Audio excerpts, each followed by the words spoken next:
The story starts in Merced, California.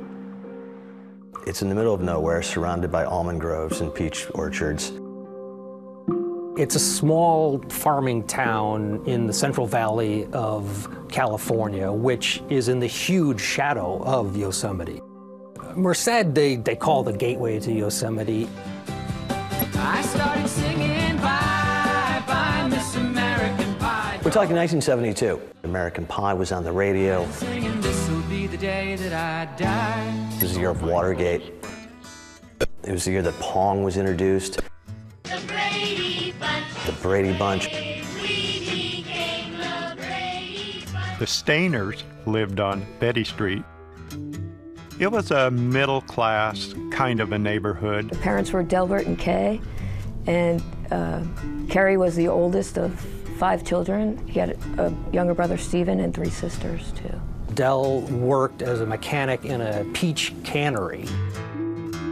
His mother, Kay, was always described as distant, somewhat aloof, a woman who raised her children with sort of almost a coldness. Cary was a nice guy. He was kind of a quiet guy. Our days would be just get on our bikes in the morning and go to the park, hang out with friends, or skateboard. He loved his brother, hung out with him, played with him, looked out for him. Stephen had walked almost all the way home. That's when it happened. A man in a car offered him a ride. So at the same time that the Stayner boys are growing up in Merced, about 2 hours away in Yosemite, there's a little stooped, pasty, nebbishy guy named Ken Parnell. Kenneth Parnell was working at the Yosemite Lodge, doing the books for them. He was convicted previously of molesting a child. But he found a job in Yosemite because that kind of guy could find a job in Yosemite. A lot of people run to Yosemite to get away from things. And Kenneth decided that he was going to abduct a young boy. He was able to recruit a coworker of his, a slow-witted fella named Irvin Murphy. And finally, on December 4th, it was a sleety, wintry day, he and Irvin Murphy got into Ken's big white Buick and drove into Merced.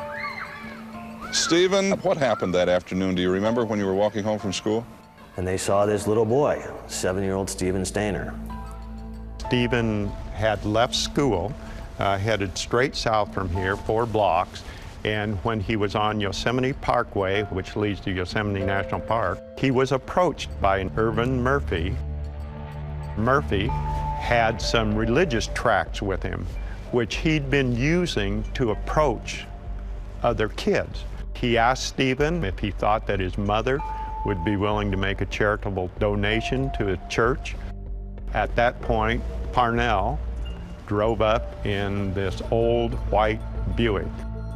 Murphy opened the rear door, but Stephen got in. Instead of taking a right so he could go to his home, they continued directly eastbound. They're driving out of Merced, going up Highway 140.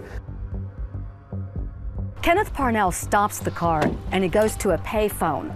He comes back and tells Stephen, "Your parents, I just spoke to them. They no longer want you." And Parnell then told him that you're going to be my son. He was a 7-year-old, thoroughly confused kid. I think that he was probably used to an authoritative approach by his parents. So when Parnell told him that parents had said that he was going to go with him, I think he probably believed it. Stephen's abduction was sudden, wrenching, brutal. And yet he's going to be hiding in plain sight for years. The moment that Stephen Stayner is abducted is the moment that this story of 2 brothers really begins, and was absolutely pivotal in terms of the monster coming to life.